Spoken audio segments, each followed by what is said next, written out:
Good morning, everyone. Here's your Mormon news update for December 5th, 2024. We have some breaking news this morning. Matching donations have been announced for the giving machines. But guess what? It's not the Mormon Church that's doing it. It's World Food Program USA. From an article in the Deseret News, donors can buy a box in a giving machine that will feed a person for a year for $212 through World Food Program USA. For just $10, a donor can feed a classroom of 40 children. Baron Seeger, president and CEO of World Food Program USA, told President Camille N. Johnson, general president of the Relief Society of the Church of Jesus Christ of Latter-day Saints, that World Food Program USA's board and donor coalition has pledged to match every dollar given for a WFP USA product in a giving machine. This is the first time we've done this, he said, but our donors are so overwhelmed by the giving machines, and so is our board. Our donors and board are contributing, so every dollar that's raised for World Food Program USA through a giving machine in 2024 will be matched. So if you make a $10 donation to feed 40 kids for school, that 40 children becomes 80 children. The organization's donors will also match funds given at WFPUSA.org/giving machines. Imagine if the billion-dollar Mormon Church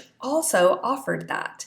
I do predict, though, that will never happen. Now we will go to AOL.com, where it says parenting influencer and proud Mormon woman Hannah Hyatt, known as Nurse Hannah, sparked controversy on TikTok after a now-deleted video showed her young son flinching as his father approached him in a grocery store. Some viewers speculated the child's reaction might indicate fear or trauma, while some suggested sensory issues or overstimulation. Nurse Hannah, who has 95,300 followers on TikTok, shared a video which she has since deleted, in which her son, James, seemingly flinched when her husband approached the little boy while he was sitting in a shopping cart. While the original video isn't available on Hannah's TikTok page anymore, it has been reshared on social media. A person reshared the controversial clip on TikTok, writing in the caption, "Why is a toddler that age flinching at anything? This needs to be looked into." A slew of people subsequently flocked to express their concerns, as a TikTok user commented, "Not even just the flinching, he looked at her with pure terror." Hannah has since deactivated the comment section on her TikTok page, in addition to switching her Instagram profile to private. Moreover, the nurse uploaded a follow-up video addressing the abuse allegations, which has seemingly been deleted. Nevertheless, YouTuber Melina Tessie reshared the clip on Tuesday, December 3rd. In the video, Hannah clarified, "If you know me in real life, this whole crazy husband thing, it's satire." The momfluencer had been sharing videos on TikTok seemingly shedding a humorous and negative light on her lazy husband. "My husband is the sweetest, nicest, kindest, most loving, most nurturing father in the entire world," Hannah exclaimed. She went on to share that her husband and her little boy James had the strongest bond she'd ever witnessed between a father and a son. "In the video that you guys are all freaking out about, they're just playing," Hannah explained, adding that James and her husband were always playing with each other. Hannah went on to slam comparisons with Ruby Franke, an American prisoner and formerly family vlogger who ran the now-defunct YouTube channel 8 Passengers. Ruby's story underscores broader ethical concerns about privacy, consent, and the co-modification of family life on social media. The case highlighted the potential dangers of family vlogging, as critics have argued such channels exploit children for content and normalize harmful behaviors under the guise of parenting advice. Next, let's go to a TikTok video that highlights what city in America has the most Trump supporters. At number 10, we have Huntsville, Alabama. Number 9 is Lubbock, Texas. Number 8 is Tulsa, Oklahoma. Number 7 takes us to Boise, Idaho. Number 6 is Sioux Falls, South Dakota. Number 5 is Gilbert, Arizona. Coming in at number 4 is Knoxville, Tennessee. Number 3 is Colorado Springs, Colorado. Number 2 is Plano, Texas. And at number 1, we have Provo, Utah.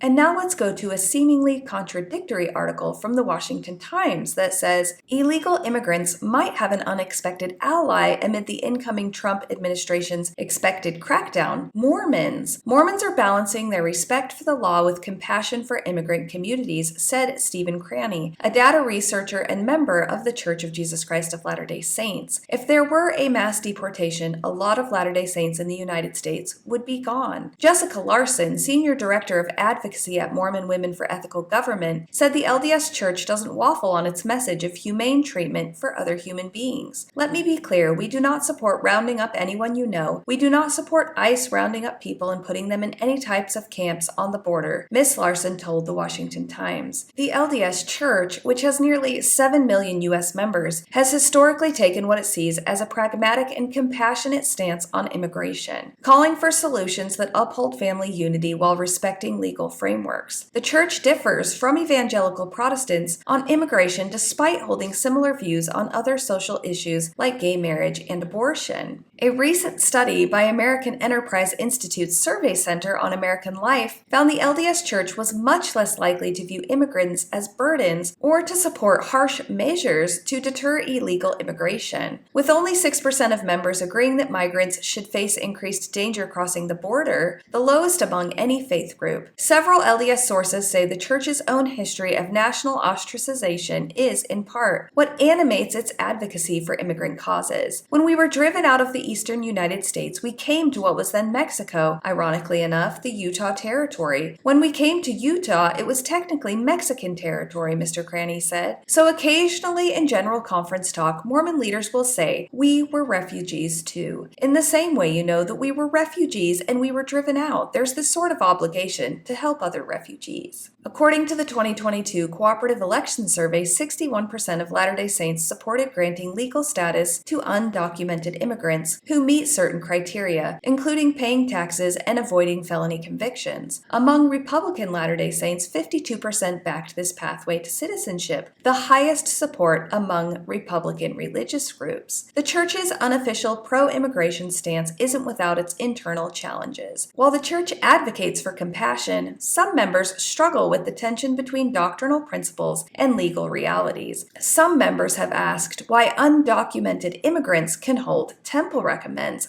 Mr. Cranny said, referring to the requirement for members to live in accordance with the law to enter LDS temples. Several members say this attitude is driven by the Church's expectation of a mission by young members, in which they spend 6 months to 2 years proselytizing in a particular area of the world, usually in pairs. As Mr. Cranny pointed out in the Deseret News, researchers in a 2015 Columbia University press report said a mission fosters an empathetic perspective on illegal immigrants having seen firsthand the abject poverty that compels migrants to enter the U.S. illegally. But when the Latter-day Saints support immigrants, they're also supporting their own members. Anecdotally, I can tell you my own congregation has members from several South American and African countries. Jennifer Wheeler, media specialist for the LDS Church in Arizona, told the Times in an email. Additionally, most states have congregations that are dedicated to a specific language: Spanish, Mandarin, French, etc. Arizona, for example, has 51 Spanish-speaking congregations, church officials told the Times. It's kind of conventional knowledge among missionaries that Hispanic communities are often more open to proselytizing than others, Mr. Cranny said. He noted that while serving his own mission in Philadelphia, a large portion of his congregation consisted of Liberian immigrants, many of whom joined the church after moving to the United States. In Prince George's County, Maryland, where Mr. Cranny lives, many members of his ward are first-generation immigrants from Nigeria. If all immigrant members disappeared tomorrow, it would leave a noticeable hole in many congregations, he said.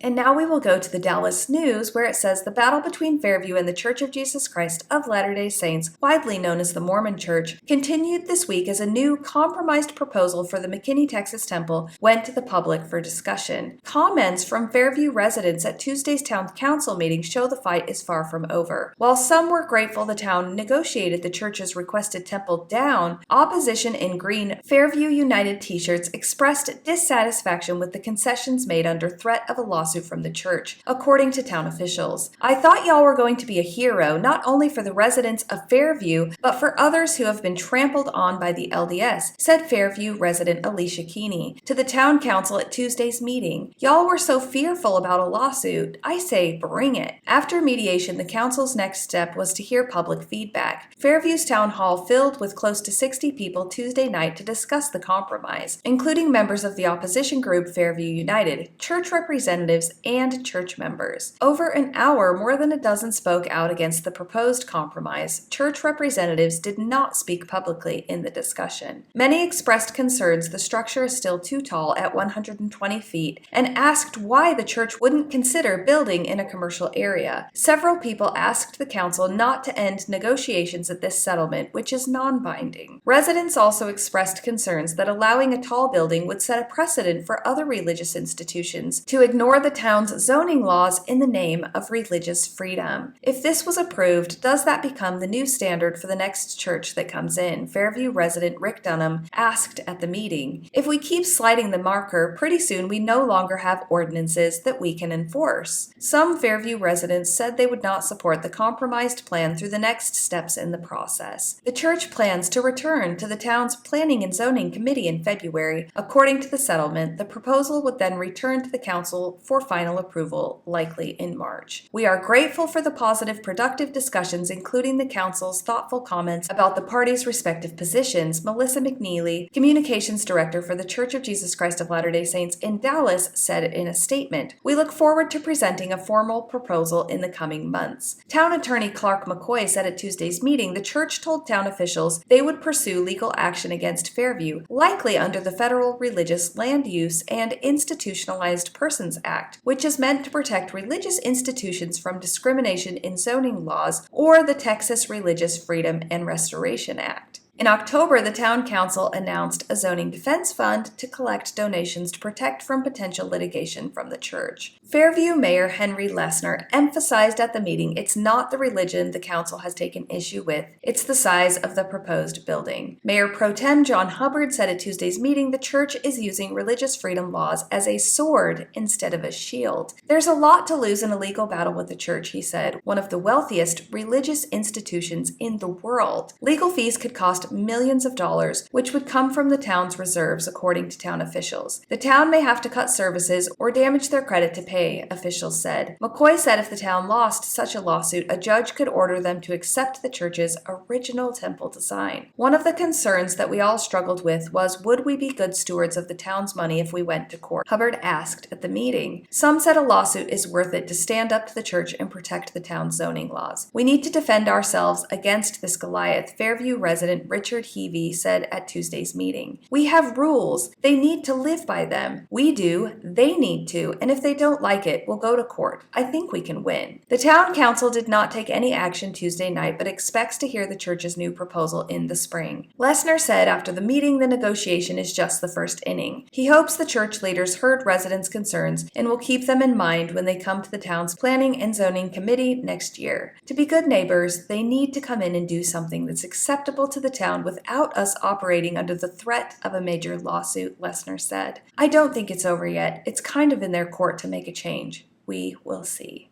And last up today, we will finish with this great quote from one of my favorite shows called The Midwife. It says, "Poverty isn't just bad housing, dirty clothes, families of 10. It's never having been loved or even respected. Some people don't know the difference between love and abuse." And that's your update for today, folks. I absolutely hope you have the day that you deserve.